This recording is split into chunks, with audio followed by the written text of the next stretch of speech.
Hello everyone, आप सभी को मेरा नमस्ते। अभी कुछ टाइम पहले मैं और मेरी फ्रेंड कमला नगर मार्केट गए थे। अगर आप दिल्ली में रहते हैं, specially if you are a student of Delhi university, then you know the importance of this market. तो शुरुआत में हमने देखे थे लॉन्ग स्कर्ट्स, जिनका कलेक्शन थोड़ा सा कम था, पर ये ऑलिव ग्रीन हमें पसंद आ गया था, तो हमने ये ले लिया। और फिर ये रोड साइड में कुछ चंकी से ब्रेसलेट्स मिल रहे थे और साइड में मिल रहे थे ये लोअर्स, जिनके प्राइस के अकॉर्डिंग क्वालिटी वाज गुड, तो आप इनको कहीं बाहर भी कैरी कर सकते हैं। साइड में दिखी थी हमें ये शॉप, और इसको देख के ना ये लड़की इतना एक्साइटेड हो जाती है कि इस पर कभी नहीं रुका जाता। मतलब सिंगल टाइम ऐसा नहीं हुआ होगा कि हम कमला नगर मार्केट आए हैं और इसने यहाँ से कुछ लिया ना हो। आगे जाके हमें ये स्वेट शर्ट्स भी दिखी थी, जो शायद 150 या 100 के अराउंड वन पीस था, और हमें इसमें से कुछ ज़्यादा पसंद नहीं आया, तो हमने कुछ भी नहीं लिया। उसके बाद साइड में एक शॉप पर ही ये सारी ज्वेलरीज रखी हुई थी, और ये सेल में थी। मतलब ऐसा था कि कलेक्शन और डिज़ाइन के हिसाब से उन्होंने प्राइसेस डिसाइड कर रखे थे। और उसके बाद हमें कुछ ऐसा दिखा जहाँ से हमने अपनी आंखें हटा ही नहीं पाई।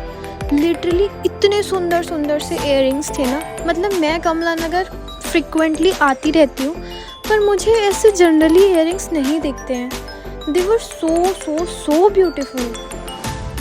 और हम लड़कियों का तो अलग ही ऑब्सेशन होता है इन झुमकों से, इन इयररिंग्स से, तो यू कैन कनेक्ट यार। और फिर हम गए अपने सेकेंड ऑब्सेशन पे, मतलब बैंगल्स यार। मतलब इसको देखते ही हमने डिसाइड कर लिया था कि हमें ये चाहिए। भले ही हम इसको 1 साल तक कवर्ड में रखने वाले हैं, लेकिन उसके बाद भी हमें ये चाहिए, क्योंकि ये बहुत सुंदर थे। साइज सेलेक्ट करने के बाद मैंने लिया था ये गोल्ड वन, और मेरी फ्रेंड ने लिया था सिल्वर वन। उसके बाद फिर ये विंटर लोअर्स थे, और इसमें से मेरी फ्रेंड ने एक लोअर लिया था।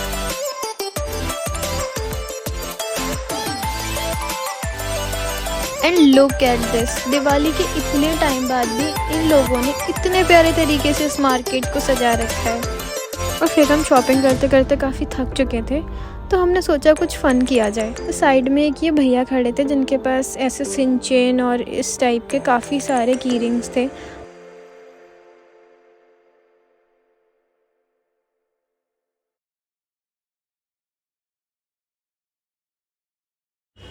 और उसके बाद हमें दिखे थे कुछ क्यूट से पाउचेस, जिनको आप मेकअप रखने के लिए या फिर अपना स्किन केयर रखने के लिए यूज़ कर सकते हैं। और ये काफ़ी मतलब रीज़नेबल प्राइस में आपको मिल जा रहे थे अगर आप इसका सेट लेते हैं तो। और सेट लेना he is a better option. ऊपर से शाम भी हो रही थी और भैया को भी घर जाना था, हमें भी घर जाना था, तो काफ़ी ठीक से हमने बार्गेनिंग करके 3 के 2 सेट ले लिए थे। पहले तो भैया बिल्कुल भी राज़ी नहीं थे, क्योंकि पास में एक आंटी खड़ी हुई थी, तो वो कह रहे थे इनको जाने दो, इनको जाने दो, उसके बाद मैं देखता हूँ आपका। तो फिर जब वो आंटी चली गई थी, उसके बाद हमने अच्छे से बार्गेनिंग करके ये पाउचेस ले लिए थे। आफ्टर दैट हमने कुछ जीन्स भी देखी जो इतनी ज़्यादा बेटर नहीं लगी, तो फिर हमने उनको रहने दिया। और उसके बाद हमने मोमोज़ खाए थे, जो मैं रिकॉर्ड करना भूल गई। और उसके बाद ऑटो पकड़ के हम सीधा घर आ गए थे, क्योंकि काफ़ी लेट हो रहा था हमें। And that's it. Thank you for watching my video. और यार सब्सक्राइब कर दो, लाइक भी कर दो। Thank you.